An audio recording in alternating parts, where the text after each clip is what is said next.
بسم اللہ الرحمن الرحیم۔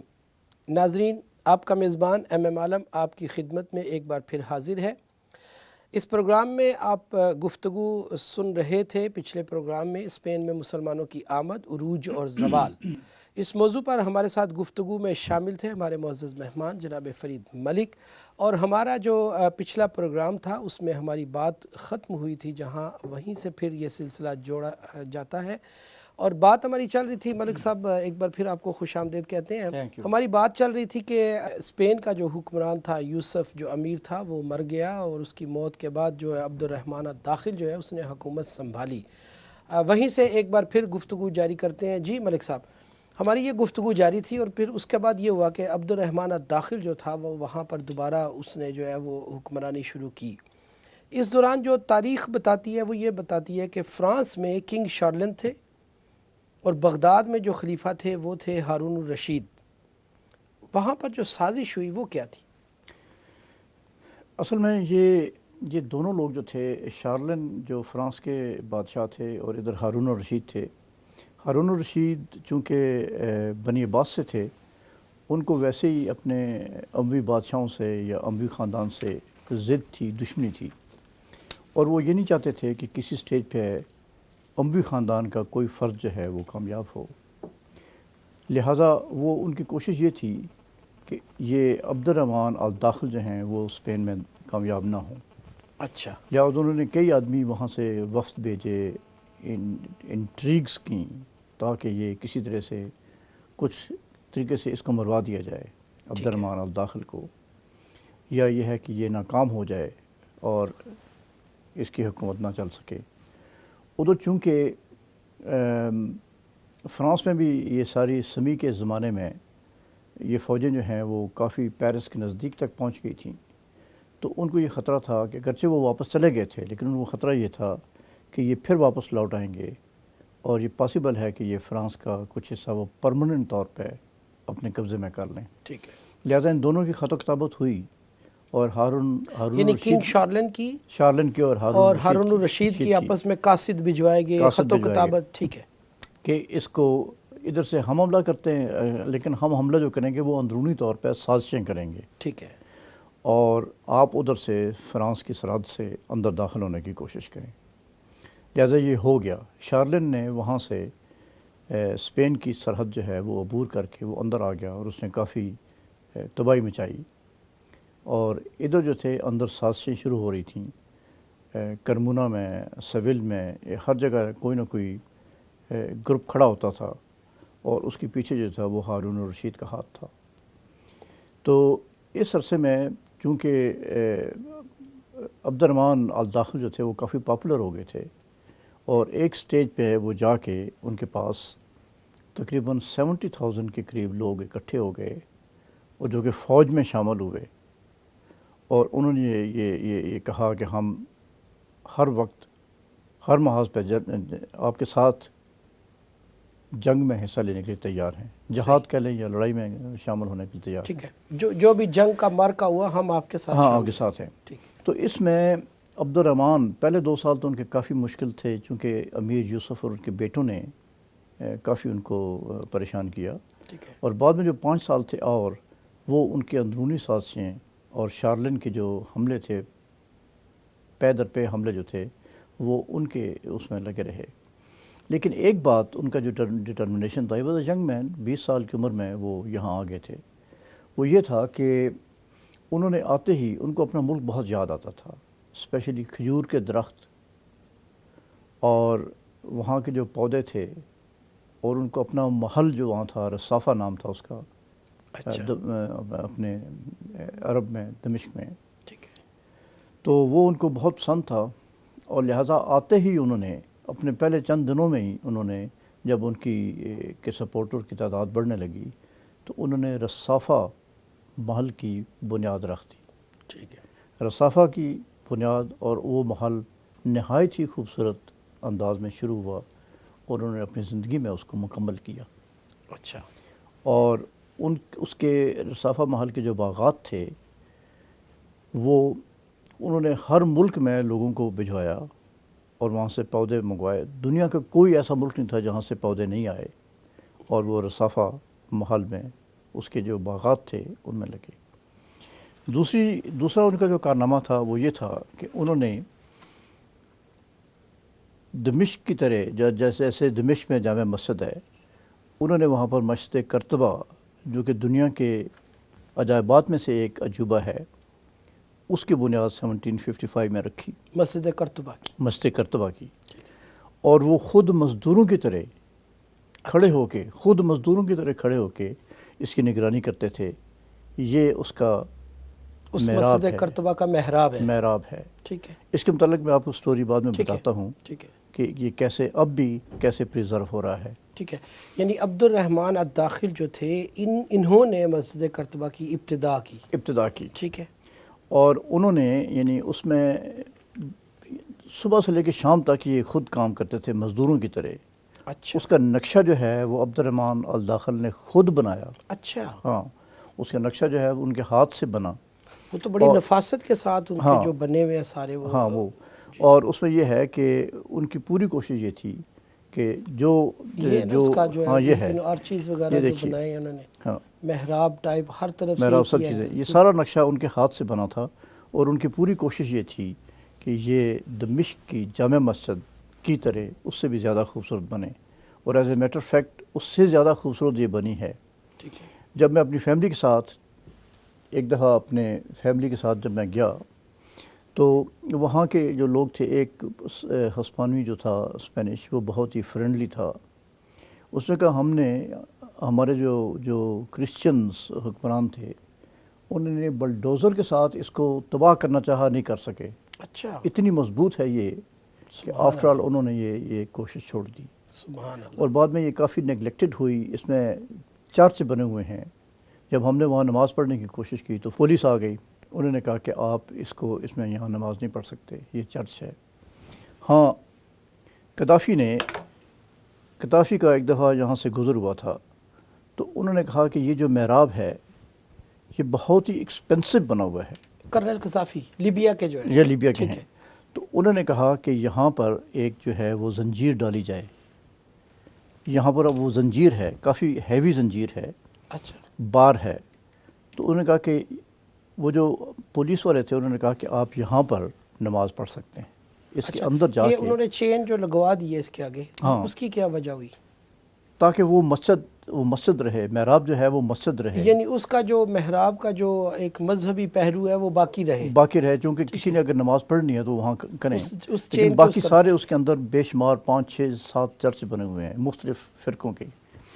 لیکن انہوں نے ان کے لیے ایک علیحدہ مسجد بنوائی اسی دن، اور اس کو مسجد عمر کہتے ہیں۔ یہ یعنی مسجد قرطبہ کے بالکل سامنے جو ان کا مین گیٹ ہے اس کے سامنے وہ مسجد بنی ہے، اور سفید اس میں وہ جیسے اسپین کے سب مکانات جو ہیں وہ سب وائٹ واش ہوتے ہیں، ایسی وہ مسجد جو ہے وہ وائٹ واشڈ ہے۔ لیکن وہ بات تو نہیں ہے نا جو مسجد قرطبہ۔ نو وہ تو خیر وہ بات تو نہیں ہے۔ تو انہوں نے کہا کہ اگر آپ نماز پڑھنا ہے آپ نے تو آپ اس مسجد میں جا کے نماز پڑھیں، اور انہوں نے ہمیں چابیاں بھی آفر کی۔ ان کا ہر آدمی آتا ہے چابی اپنے، ان کے جو ادارہ ہے چلا رہا ہے، اگرچہ گورنمنٹ اس کی ہیلپ کر رہی ہے، لیکن آپ کو چابی چاہیے، دن کو آپ جانا چاہتے ہیں تو آپ جا سکتے ہیں۔ تو ہم وہاں گئے، تو قصہ مختصر یہ ہے کہ یہ اپنی زندگی میں وہ اس مسجد کی تعمیر نہیں کر سکے۔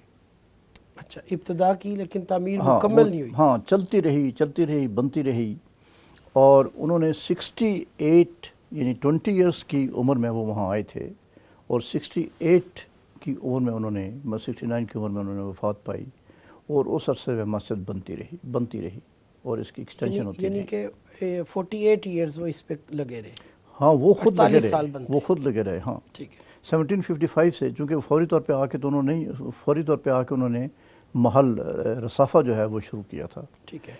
تو اس میں شروع میں اس جگہ پہ چرچ تھا، اور ہوا یہ تھا کہ عبد الرحمن نے ان سے کرسچن سے معاہدہ کیا تھا کہ آپ آدھے چرچ میں آپ عبادت کریں گے، اور آدھے چرچ میں اس کو ہم مسجد کے طور پہ استعمال کریں گے۔ ٹھیک ہے۔ تو جب یہ ساری چیزیں، جب اس کی خوبصورتی نکھرنے لگی اور وہ بننی شروع ہوئی، تو ان کو یہ محسوس ہوا کہ ہمیں دوسرا حصہ جو ہے اس کی بھی ضرورت پڑے گی۔ تو انہوں نے ان کے راہبوں سے جو لیڈرز تھے ان کے ان سے بات کی کہ کیا آپ یہ چرچ ہمیں دینا چاہتے ہیں؟ انہوں نے کہا نہیں، ہم کسی صورت میں بھی یہ چرچ نہیں دیں گے۔ انہوں نے کہا تم منہ مانگی قیمت لے لو ہم سے، تو یہ حصہ ہمیں دے دو۔ انہوں نے کہا جی ہم یہ بالکل نہیں دینا چاہتے۔ اس میں سے کچھ راہب جو تھے وہ کافی عقل مند تھے، اور اس میں عبد الرحمن الداخل نے یہ کیا تھا کہ انہوں نے یہ کہا تھا کہ آپ جہاں بھی چرچ بنائیں گے آپ نے حکومت سے اجازت لینی ہے، آپ بغیر اجازت کے نہیں کوئی چرچ نہیں بنے گا۔ صحیح۔ تو یہ آپ کا ایک چرچ ہے۔ تو سب اکٹھے ہو کے وہ بادشاہ کی خدمت میں حاضر ہوئے۔ انہوں نے کہا ہم ایک شرط پہ آپ کو یہ حصہ دینے کو تیار ہیں۔ اچھا۔ وہ یہ ہے کہ ہمارے جو بند چرچ ہیں، جو اس وقت بند پڑے ہوئے ہیں، ان کو کھولنے کی، ان کو رینوویشن کرنے کی، حکومت اس پہ پیسہ لگائے اور اس کو کھولنے کی، اور ہمیں اپنی مذہبی رسومات ادا کرنے کی اجازت دی جائے۔ ٹھیک ہے۔ اس کے علاوہ ہمیں ایک بہت بڑا چرچ بنا کے دیا جائے۔ اچھا۔ تو امیر عبد الرحمن نے کہا ہمیں سب منظور ہے، تمہیں جو پیسہ چاہیے ہم تمہیں دیتے ہیں، ٹھیک ہے، اور تمہارے جو بند چرچ پڑے ہوئے ہیں ہم ان کو بھی بحال کرتے ہیں۔ صحیح۔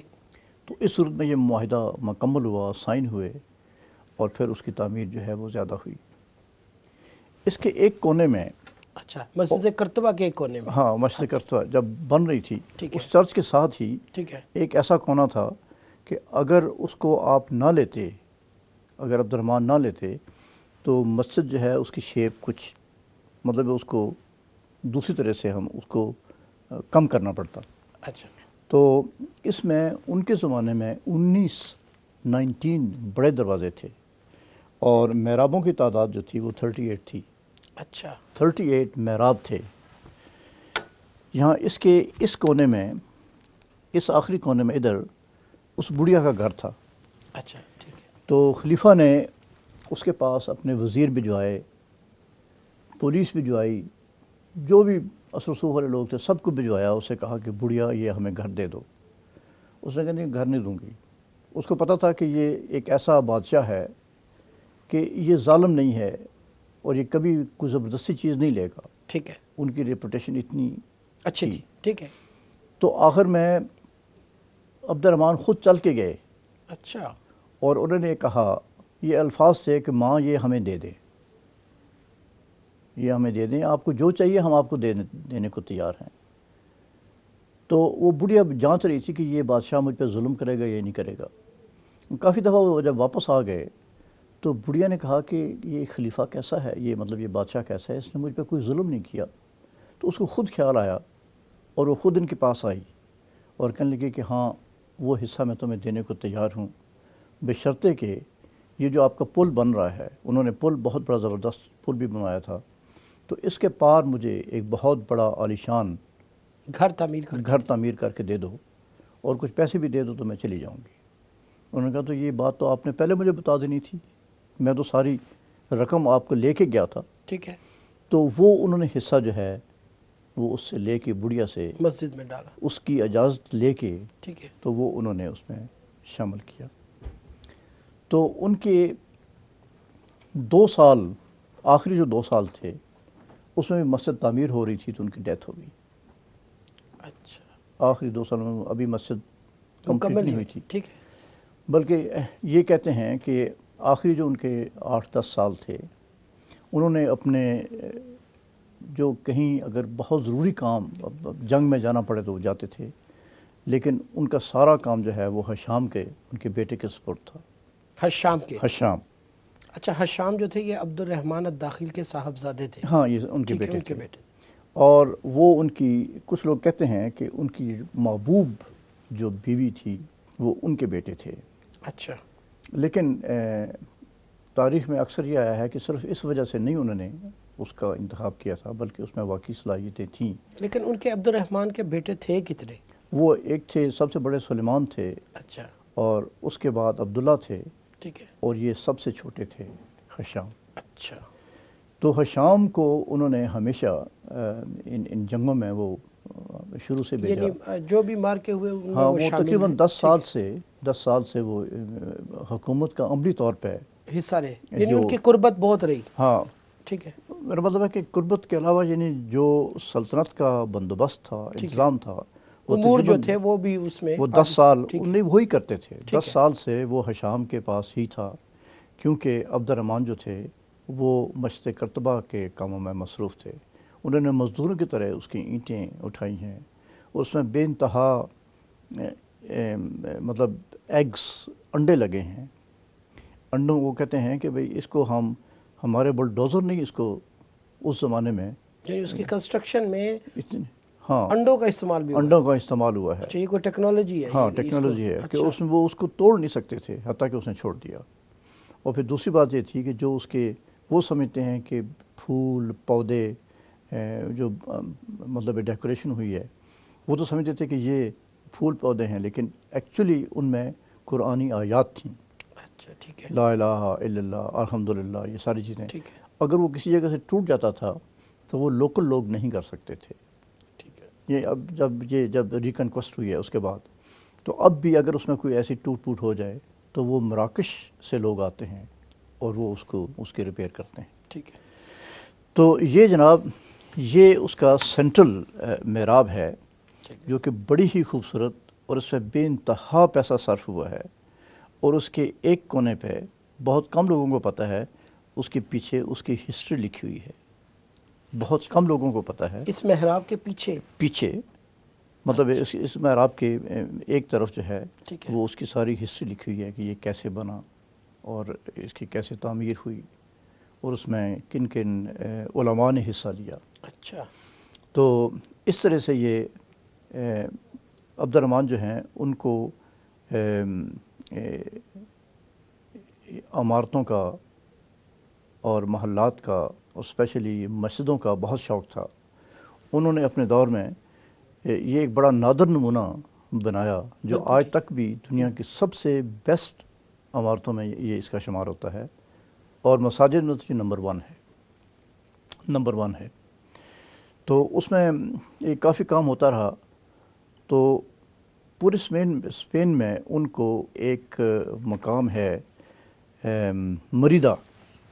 لیکن آپ مریدہ پہ بات کرنے سے پہلے تھوڑا سا اگر اس کے اوپر بات کریں تو یہ ایک آپ دیکھیں کہ اس کی جو تزئین و آرائش ہے, اس کے پتھر کی کٹائی ہے, اس کی جو آرچیز ہے ان کی جو گلائی ہے, یعنی ان زمانوں میں یہ ٹیکنالوجی جو آج کے دور میں یہ اویلیبل نہیں تھی. یہ ایک بڑی اہم چیز ہے جو میں یہ اس میں اصل میں بہت زیادہ ہاتھ جو تھا وہ دمشق سے جو معمار گئے تھے ان کے ہاتھوں کی یہ ان کے ہاتھ بنی تھی. پھر اس میں گریک تھے, اٹالین تھے.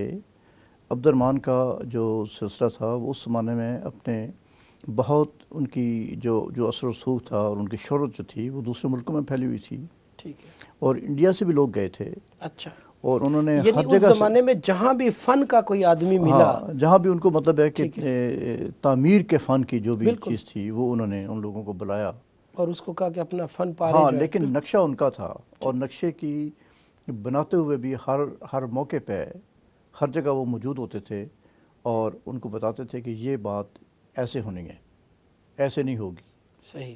انلیس کہ وہ مطلب ہے کہ کنسٹرکشن پوائنٹ آف ویو سے اگر وہ نہ ہو سکے. صحیح. لیکن اس کی سپروین انہوں نے خود کی ہے.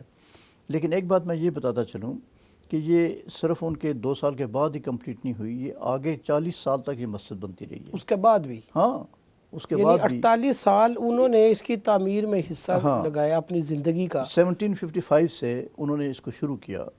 ان کی جب ڈیتھ ہوئی ہے تو ان کی عمر جو تھی وہ 68 کے 69 کے قریب تھی. ٹھیک ہے. اس کے بعد ان کے بیٹے حشام نے اس میں بہت حصہ لیا. انہوں نے اس کی ایکسٹینشن کی. پھر ان کے پوتے الحکم آئے, انہوں نے بنائی. پھر عبد الرحمن ثانی آئے. ٹھیک ہے. اور پھر بعد میں جو ہے ابھی بن عامر آئے, انہوں نے تو اس کو بہت ہی ایکسٹینڈ کیا. اچھا. ہاں بے انتہا ایکسٹینڈ کیا. تو یہ صرف انہوں نے تو اس کا نقشہ بنا دیا تھا. نقشہ بنانے کے بعد جو ایکچوئل کام ہوا ہے وہ ان کے بیٹوں نے اور ان کے پوتوں نے, اور ابن ابی عامر نے اس میں بہت کام کیا ہے. یعنی کئی سلطنتیں, کئی بادشاہ جو تھے ان کی ساری کوششیں لگی نہیں. ہاں لگی نہیں. اور جب ایک سنگل سٹیٹ ابی بن عامر کا بعد میں ذکر آئے گا، تو وہ جب ختم ہوئی تو اس میں 360 ایئرس ختم ہو گئے تھے، یعنی مسلمانوں کا ایک واحد رول تھا 360 میں، اور اس شخص کے بعد میں ذکر آئے گا کہ اس کی ڈیتھ کے بعد پھر یہ چھوٹی چھوٹی سلطنتیں بن گئیں، مسلمان ہی رہے لیکن وہ آپس میں لڑتے رہے، جو صوبوں کے گورنر تھے وہ انہوں نے اپنی سلطنت کا اعلان کر دیا۔ ٹھیک ہے، ہم دوبارہ حشام کی طرف چلتے ہیں کہ وہ جو حشام تھے جیسا کہ آپ نے بتایا، ان کو بھائیوں کی طرف سے کیا مشکلات رہیں؟ اصل میں یہ ہے کہ تولیدو، یہاں پر تولیدو جو تھا، تلیتلا جس کو کہتے تھے، جی، تو تولیدو میں عبد الرحمن کے بڑے بیٹے سلمان جو تھے وہ اس کے گورنر تھے، اچھا، لیکن تولیدو کی ساری آبادی جو تھی موسٹلی تقریباً 80% جو تھے وہ سب کرسچنس تھے۔ اچھا، یہ مسلمانوں نے فتح، عبد الرحمن نے فتح کیا تھا، لیکن اس کے جو لوگ تھے وہ بہت ہی باغی قسم کے لوگ تھے، صحیح، اور وہ ذرا سی بات پہ ان کو اپنے رائٹس کا بہت احساس تھا اور وہ بغاوت پر آمادہ ہو جاتے تھے۔ صحیح، تو سلیمان کو انہوں نے وہاں بھیجا، لیکن چونکہ سلیمان کی نظر یہ تھی کہ عبد الرحمن الداخل جب ان کی ڈیتھ ہو جائے تو چونکہ ان کا بڑا بیٹا ہے تو بادشاہ بننے کا ان کو حق ہے، اور دوسرا جو تھا وہ ان کا سیول تھا، وہ اس کا بیٹا دوسرا جو تھا عبداللہ وہ وہاں پر حکمران تھا۔ جی جی، تو ان دونوں کی خواہش تھی، لیکن عبد الرحمن ہمیشہ اپنے بچے کو، حشام کو انہوں نے اپنا وہ بنایا، اور ساری جنگوں میں بھی انہوں نے حصہ لیا اور ایڈمنسٹریشن ساری ان کے ہاتھ میں رہی۔ ایک طرح کا یوں محسوس ہونے لگا کہ جو جانشین ہے وہ یہی یہ جانشین ٹھیک ہے، یہی ہوگا۔ ٹھیک ہے، تو اب جب ان کی ڈیتھ ہوئی ہے، وہ اس وقت اس شہر میں مریدہ، کافی بہت پرانا شہر تھا، ٹھیک ہے، اور مریدہ میں یہ اٹیلین شہر تھا، اور روم نے اس پہ بڑا پیسہ خرچ کیا تھا، صحیح، اور جب پہلی بار عبد الرحمن وہاں گئے تو ان کو ایسا دل لگا، وہ کہنے لگے کہ ہم مریدہ میں ہی مجھے ٹھہراؤ، صحیح، اور اگر خدا نخواستہ مجھے کچھ ہو جائے تو مجھے یہیں دفن کرو۔ صحیح، اتنا وہ اس زمانے میں خوبصورت شہر تھا۔ تو یہ مریدہ ہے۔ اس زمانے میں مریدہ کے شہر جو تھے وہ اٹیلین شہر تھا، شروع میں اٹیلین نے کافی اس پہ پیسہ خرچ کیا تھا، صحیح، اور عبد الرحمن کو وہ شہر بہت پسند تھا، اور آخری دنوں میں جب وہاں پر وہ پہنچے تو وہیں پر بیمار ہو گئے اور وہیں پر ان کی ڈیتھ ہو گئی۔ اور اس میں یہ ہے کہ جب وہ ان کی باڈی جو واپس لائی گئی کرتبہ، تو اس وقت تولیدو کے گورنر جو تھے، تولیدو کے گورنر جو تھے وہ ان کے بڑے بیٹے سلیمان تھے، وہ اس وقت کرتبہ میں موجود تھے۔ اچھا، لہٰذا انہوں نے فوری طور پہ اس پہ پورے محل پہ قبضہ کر لیا۔ یہ تولیدو کے گورنر تھے، لیکن وہ کورڈوبا میں آئے ہوئے تھے، اور جب انہوں نے دیکھا کہ بھی میرے باپ کی باڈی واپس لا رہے ہیں یہاں پر تجہیز و تکفین کے لیے کورڈوبا میں، تو وہ محل میں ٹھہرے ہوئے تھے، انہوں نے محل پہ قبضہ کر لیا، اور انہوں نے گارڈز کو کہہ دیا کہ اس کو یہاں نہیں آنے دینا ہے۔ کس کو؟ حشام کو۔ اچھا، حشام کو نہیں، حشام اپنے چھوٹے بھائی کو؟ ہاں، چھوٹے بھائی کو۔ ٹھیک ہے، اور اس کو پیغام بھجوایا کہ ہم تم سے بڑے ہیں، اور تمہیں بادشاہ کوئی نہیں بنائے گا، اور نہ تم مطلب یہاں آ سکو گے، اس لیے تم واپس چلے جاؤ، یا یہ ہے کہ اپنے والد کو، ہمارے والد کو تدفین کرنے کے بعد تم یہاں سے چلے جاؤ۔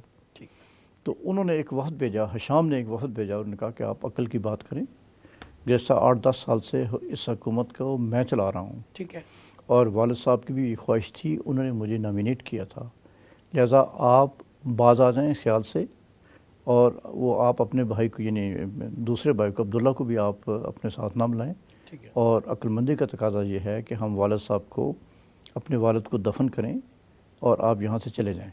صحیح، تو اس کے بعد سمجھ میں آ گئی کہ بھئی یہ، کیونکہ ان کے ساتھ فوج بھی تھی، تو انہوں نے کہا کہ ہم ٹھیک ہے، ہم یہ چھوڑ دیتے ہیں، تو آپ آ کے والد کو دفنا دیں۔ تو پھر ان کے والد کو، عبد الرحمن الداخل کو، وہاں داخل ہوئے، وہ کرتبہ میں داخل ہوئے حشام، اور ان کو دفنانے کے بعد ان کی تخت نشینی کا اعلان ہو گیا، صحیح، اور سلیمان جو تھے وہ واپس چلے گئے تولیدو۔ صحیح، لیکن تولیدو پہنچنے کے بعد بھی انہوں نے اپنا جو دوسرا بھائی تھا اس کے ساتھ عبداللہ جو سیول میں تھا سویلا میں، تو وہ اس کے ساتھ انہوں نے کہا کہ ہم دونوں مل کے، تو سویلا ہے، ان دونوں نے کہا کہ ہم دونوں مل کے کسی طرح سے حشام کو یہاں سے فارغ کریں اور یا اس کو زہر دے کے اس کو مروا دیں۔ تو حشام جو تھے جب وہ تخت نشین ہوئے ہیں تو یہ آپ دیکھیں کہ اس وقت ان کی عمر 30 سال ہو گئی تھی۔ صحیح، اور ان کے بڑے کارنامے ہیں، بڑے کرنے ہیں، لیکن جیسے عبد الرحمن الداخل جو ہیں وہ 20 سال کی عمر میں انہوں نے اپنی زندگی سٹارٹ کی تھی، ٹھیک ہے، اور پہلے 5 سال تو انہوں نے بہت ہی رف گزارے تھے، ٹھیک ہے، کھانا نہیں ملتا تھا، پانی نہیں ملتا تھا، کبھی ایک جگہ رہتے تھے، کبھی دوسری رات کسی اور جگہ بسر ہوتی تھی۔ تو یہاں پر وہ 30 سال کی عمر میں جب وہ داخل ہوئے، لیکن قدرت نے ان کو موقع نہیں دیا، انہوں نے صرف اپنی زندگی میں صرف 8 سال حکومت کی، اچھا، لیکن 8 سال میں ان کا دور سب سے بیسٹ دور تھا، سنہری دور، سنہری دور تھا کیا بات حشام کا۔ سب سے بڑی بات یہ ہے کہ وہ نہایت ہی متقی، پرہیزگار، صالح، بہت نیک انسان تھے، ٹھیک ہے، اور وہ اپنے اوپر کچھ نہیں خرچ کرتے تھے، اچھا، رعایا پر خرچ کرنے رعایا میں پہ خرچ فخر کرتے محسوس تھے، کرتے ہاں فخر کرتے تھے۔ اور ان کے والد نے اپنی آخری عمر میں جب وہ مریدہ میں تھے تو انہوں نے ان کو وصیت کی تھی کہ بیٹا تم عوام سے پیار کرنا اور اپنی خواہش پہ ان کی خواہشات کو ترجیح دینا، بہت اچھا، یہ میری تم سے وصیت ہے، بہت اچھا، اور اگر تمہیں اپنی جان بھی قربان کرنی پڑے تو عوام کے لیے، اپنی رعایا کے لیے جان بھی قربان کر دینا، یہ میری تمہیں وصیت ہے، اور اسی لیے میں نے تمہیں اپنا جانشین مقرر کر رہا ہوں اور کیا ہے۔ کیا بات، تو یہ چیز انہوں نے ہمیشہ یاد رکھی، اور اپنی زندگی میں ان کے دور میں علماء جو ہیں وہ چوٹی کے علماء جو تھے وہ سارے کرتبہ میں آ چکے تھے ہر جگہ سے، کیونکہ ان کو پتہ تھا کہ وہ علماء کے ساتھ جو ہے وہ بڑا پیار کرنے والے ہیں۔ تو ان کی سازشیں، ان کے بھائیوں کی سازشیں چلتی رہیں، 3-4 دفعہ انہوں نے بغاوت کی، اور پھر یہ وہاں چلے، حالانکہ وہ چاہتے تھے کہ وہ عبادت میں مصروف رہیں، عوام کی خدمت کریں۔ انہوں نے بہت زیادہ سڑکیں بنوائیں، عمارات بنوائیں، اور مسجد کرتوہ کی تعمیر بھی آگے ایکسٹینڈ کرتے رہے۔ ٹھیک ہے، تو لیکن یہ ہے کہ وہ چاہتے یہ تھے کہ عوام کے لیے سارا کاروبار کیا جائے، اس طرف کا حصہ جو ہے وہ انہوں نے اپنی زندگی میں مکمل کرایا۔ یہ یہاں سے محراب کے رائٹ سائڈ پہ جو ہے وہ انہوں نے اپنی زندگی میں مسجد کرتبہ کے محراب سے رائٹ سائڈ پہ، ہاں کہو بڑی وسیع ہے، بڑا وسیع ہوگا، جی، وہ پھر انہوں نے جو ہے اس کی، ہاں یہ دیکھیں نا، اتنی بڑی وسیع یہ عمارت ہے کہ کیونکہ جو بھی فرمان روا آیا بعد میں وہ اس میں ایکسٹینڈ کرتا رہا، کیونکہ آبادی بڑھ گئی تھی مسلمانوں کی اور ان کو کافی بڑی جگہ چاہیے تھی، اور اس کے چھت میں یہ محراب اور یہ جو ستون ہیں یہ ان کا ہونا ضروری تھا، ورنہ ایک چھت کے نیچے اس پوری عمارت کو قائم رکھنا مشکل تھا۔ صحیح، تو وہ ہر فرمان روا جو آیا ہے اس میں ایکسٹینشن کی ہے۔ یہیں سے ہم بات دوبارہ شروع کریں گے۔ ناظرین، ہماری گفتگو جاری ہے، بہت خوبصورت انداز سے یہ بات جاری ہے، اور ابھی مسجد کرتبہ کے حوالے سے گفتگو ہو رہی ہے، تو اس وقت ہمارا جو آج کا یہ پروگرام ہے یہ اپنے اختتام کو پہنچتا ہے۔ انشاءاللہ ہم اس تاریخ کے جو باقی لمحات، واقعات، اور وہاں کے جو جذبات تھے اور پھر وہاں کے جو حالات تھے اس پر مزید گفتگو جاری رکھیں گے۔ اس پروگرام میں اپنے میزبان ایم ایم عالم کو، اپنے مہمان جناب فرید ملک صاحب کو اجازت دیجیے۔ اللہ نگہبان۔